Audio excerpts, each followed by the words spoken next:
This relationship is different for me because I'm different. The maturity that I have now about myself, not only as a trans person, but as a woman, I'm now in a place where I expect to be loved in a relationship. There was a time when I didn't know how to show up for myself. Michael comes to the table with a lot of love, and I'm able to accept that love now too. My expectation is that Lisa will be in my life for the rest of my life. If I can add something to her life, and she's certainly adding something to my life, just simply by knowing her, my life is richer. Michael and I may be a part of a demographic in this trans community that isn't as visible, being that we're of a certain age. My name is Lisa. I am 52 years old. My gender identity, woman, trans woman. And I'm Michael, and I'm 74. I'm a cis male. Can you tell me how you met and what attracted you to each other? We met online, and I was not particularly looking for a trans woman. I was just reading profiles of women. In Lisa's case, she actually made it clear that she was trans up front. I liked her writing. I liked her clarity and her way of speaking about herself. And so I thought, well, what the heck? I wasn't necessarily looking for a relationship. And I think from the moment we started chatting, it was pretty obvious that there was a lot of common interest there. I liked Michael's word choices. He has a sexy vocabulary. There's an intellect that's attractive. That's one of the things you can get when you're chatting, because you were out of town when we first met. That's right. So we texted for like a couple of weeks. When Michael got back to town, I believe before he even unpacked his luggage, he ran to the coffee shop to meet me because he couldn't wait to meet me. Actually, it was an Indian restaurant. Yes, it was. We just met each other as soon as we could. I was just interested to get a sense of who Lisa was, and I had really enjoyed our interactions up to that point. I was just eager to find out with how real is this going to be and what is she like. I wasn't expecting it to turn into the kind of relationship that it has. Actually, it's a wonderful surprise. At least one example of online dating can work out. At what point did you realize this is someone special? It was within a few weeks where she actually was doing a concert at Joe's Pub. I was able to just see the depth of her talent, to see that she actually has extraordinary gifts to give the world. I realized that there was something here that I wanted to pursue. What I didn't know was what her writing was like and what her music was like. She was just huge. She just filled the stage. And I was in the theater for a long time. I knew what I was seeing, and I was seeing a deep talent. It got to me. I guess I get touched by talent. To have Michael in the audience, first of all, it just feels great, right? People can be attracted to your talent. So when someone comes to you and it's obvious that they're just excited to see you perform, they think you're attractive, they think you're sexy on stage and all of that, and it can be a total turnoff because the attraction is not met with the kind of level of respect for who you are as a person. But Michael comes to the table with a whole history of developing theatrical work from a very high level, working at very high standards. So when I see Michael in the audience, it's kind of just like that person that is on your side. No matter what happens during this performance, you are supported and loved. Well, even if you bombed. But it wouldn't be as fun. Well, no, of course it wouldn't be.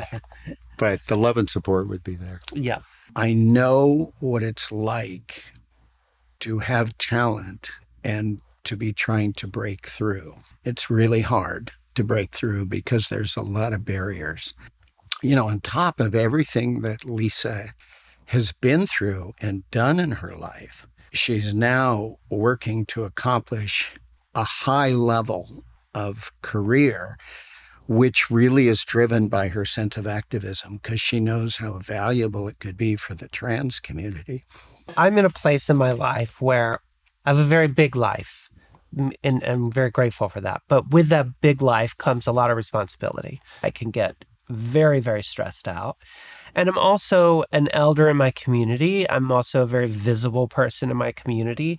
And a lot of young trans people look up to me. Part of my job is to be that solid presence. What I find with Michael is that I don't have to bring that to the table. I can call him or I can show up and be a complete mess and be taken care of.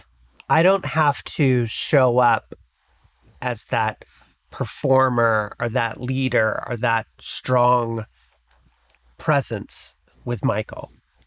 I get to show up as the person who needs support, the person who needs to take off all of those hats and just be taken care of. I mean, we're not together 24/7 because we live apart. And in some ways, it allows us to be able to really support each other's strengths and weaknesses because we can really do that together when we come together. Showing up at Michael's house and being fed an incredible meal, getting an amazing massage, falling asleep, crying if I need to cry, laughing, being able to show up as a human being. I already know that Michael thinks I'm amazing and sexy and all that stuff. I can easily let it all down and be a mess in front of him and just be taken care of. In a way, you asked for that early on in a certain way. I mean, in the sense that you told me that you really wanted a safe space. Mm-hmm. When we first met, I had a lot of questions about her transness, and I really wanted to understand it, right? And there was a lot of questions. And some point along the line, I realized that what she really wanted, and I also realized it was something I could give her, was a safe space. She wanted to actually be in an environment where she didn't have to answer a bunch of damn questions. It all fell into place. And I think it fell into place when I understood what a safe space was and how to provide it. We had to go through some stuff to find it. But even along the way, there were still times when you were able to come over and when you were able to just let loose and you were able to, the weight of the world was on her shoulders and the weight of being an elder in the trans community and the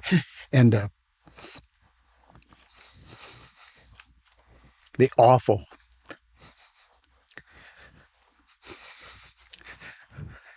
And that's what people like Lisa have to tolerate.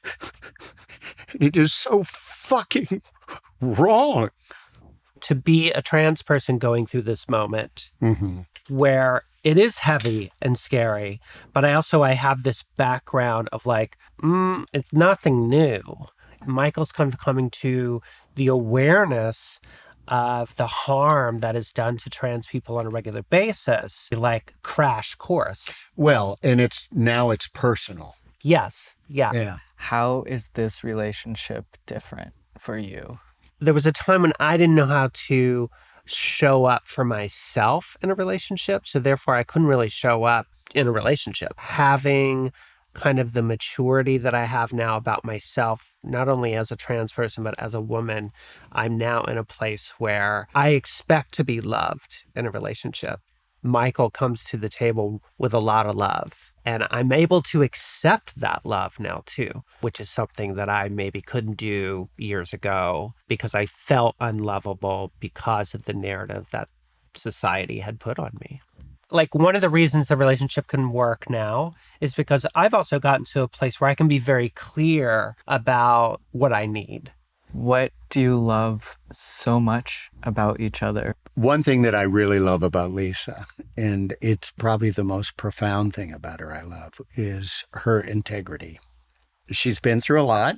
She knows who she is. I respect her a great deal. The quality that I find the most attractive about Michael is his never-ending curiosity about everything. Sometimes to the point of like, okay, can I stop talking about this now? Yes, I get it. If you're coming to life with that kind of curiosity and lust for knowledge, at least in Michael's case, it also comes with this hefty load of empathy and a desire to experience life. I think Lisa's gorgeous. Quite frankly, I couldn't be more thrilled to have her as arm candy. Well, I feel the same way in that. Like, I think Michael is so handsome and attractive. I always find myself attracted to an older man. There's a maturity, a sense of self, and just a level of self-awareness I think you gather through life experience that is very attractive to me. A reality of getting older, particularly with an age gap. What we don't have in front of us is an endless number of years, which means, in a way, that we should do all we can to get everything we can out of the time we have. It makes me want to really be in the moment, be very present when I'm with Michael. My expectation is that Lisa will be in my life for the rest of my life. Being older, one of the things that's actually, I think, a feature of our relationship that is completely almost independent of our gender and sexuality is that we don't feel the need to try to place ourselves into a structure. We can just enjoy each other, which means that however things unfold can be something that we can take enjoyment in. So when one of us is going through a rough period, the other one of us can just simply be there and be present for that. When the rest of the world is kind of dehumanizing us, I have people in my life with Michael kind of standing at the top of that right now who help to remind me of like, that's bullshit. I am valued and loved. One more question. Oh. We were about to hear a sonnet. Yeah. We are? Okay, let's 14-word sonnet. Okay. I was going to say it to Lisa. Okay, so, let's do so it. I say it? Okay. Yeah. So this is it, 14 words. Okay. I, through blue skies, will fly to you. Why? Sweet love, walking is too slow.